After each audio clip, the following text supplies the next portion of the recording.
99% des gens se laissent envahir par leurs mauvaises habitudes et font d'elles les maîtres de leur vie. Bienvenue à tous, je suis Claire Sophie, fondatrice d'Osana et du rituel offert Demandez et recevez pour plus de sérénité, pour une vie meilleure et pour attirer à vous tout ce dont vous rêvez. Et ce ne sont pas que des mots, ça marche vraiment si vous appliquez ce rituel, cette routine de façon quotidienne, de façon extrêmement assidue, très sérieuse et disciplinée, pour demander vraiment à la vie, à cette force qui nous dépasse, à l'univers, tout ce que vous voulez dans votre vie, à condition, bien sûr, d'effectuer les actions concrètes à côté pour accompagner ces mots puissants, ces mots forts et riches de sens.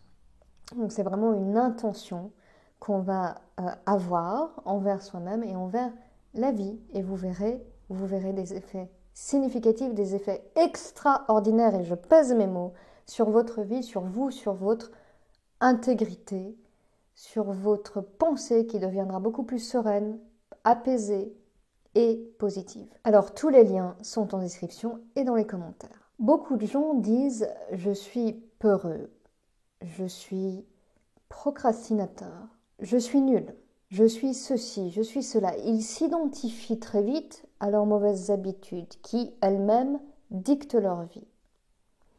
Quand vous dites « je suis peureux », vous acceptez de dire, de penser que la peur vous gagne toujours.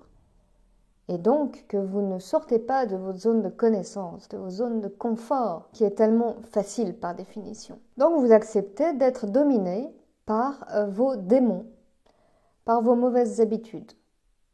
Donc, tout de suite, vous vous identifiez en tant que mauvaise habitude. Je suis peureux. Non, en réalité, vous n'êtes pas peureux, vous n'êtes pas frileux, vous êtes inquiet et vous laissez l'inquiétude gagner, triompher sur vos pensées. Vous n'êtes pas procrastinateur, vous avez des habitudes de procrastination, c'est-à-dire vous avez l'habitude de remettre à demain ce que vous pouvez faire aujourd'hui. Mais vous n'êtes pas un procrastinateur. C'est comme quand on dit « c'est un pervers narcissique ». On le dit très souvent. Ah ben ma fille n'est pas restée avec lui parce que finalement c'était un pervers narcissique. Combien de fois j'entends ça? C'est quand même fou. On ne peut pas réduire une personne à une identité de perverse narcissique. On marche sur la tête. Une personne a à la rigueur des caractéristiques de la personnalité narcissique. Mais une personne ne peut pas être seulement un défaut, seulement une seule caractéristique. À ce moment-là, ça revient à la déshumaniser, à la réduire, à déformer la réalité, sa réalité, ce qu'elle est. À ne pas la considérer, à lui manquer de respect, n'est-ce pas? Eh bien, avec les mauvaises habitudes, c'est pareil. Vous n'êtes pas peureux, vous vous laissez gagner par la peur, par l'inquiétude. Parce que c'est plus facile. Vous avez peur justement de changer les choses, de faire changer les choses. Vous avez peur de l'échec, vous avez peur de l'inconfort, quand il s'agit de progresser, de sortir de sa zone de confort, de ne plus se reposer sur ses acquis. Parce que là, vous êtes sur la chaîne de la route vers l'excellence pour ne plus être monsieur et madame tout le monde. On n'est pas là dans une optique de stagnation. On est là dans une dynamique de progression. Toujours, toujours et sur tous les plans de la vie, parce que tout est lié, tout est imbriqué. La santé du corps, la santé de l'esprit, la santé de l'âme, absolument tout est connecté. Donc la question que vous devez vous poser quand vous voulez réellement changer les choses, quand vous avez cette volonté, mais que vous vous dites « mince, mes démons sont là, mais j'aimerais qu'ils s'en aillent, mais c'est trop dur, ils s'agrippent, et ce carré de chocolat là qui me fait de l'œil, je ne veux pas le manger, mais pourtant il est là, il m'appelle, il m'appelle. » Et donc, je cède à la tentation. Donc, la question que vous devez vous poser, c'est est-ce que je veux vraiment être libre par rapport à mes démons, par rapport à mes mauvaises habitudes? Qu'est-ce que je laisse triompher sur moi?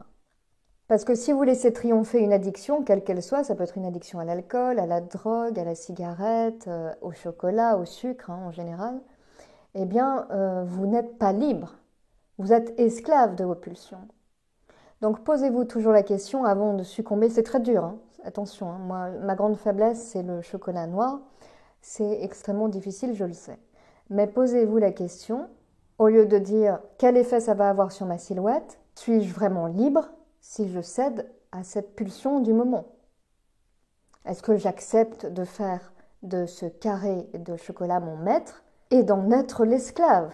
Est-ce que j'accepte que ce carré de chocolat soit plus fort mentalement, psychologiquement que moi? Suis-je faible à ce point? Suis-je vraiment esclave de mes propres pulsions? Ne suis-je pas maître de moi-même? D'ailleurs, dans mon rituel offert, je dis à un moment donné, je suis le capitaine de mon âme, le maître de mon navire. C'est une phrase très célèbre, hein, n'est-ce pas? Donc réfléchissez toujours à cet asservissement qui ne dit pas son nom, à cet esclavagisme un peu déguisé, avant de céder à une tentation.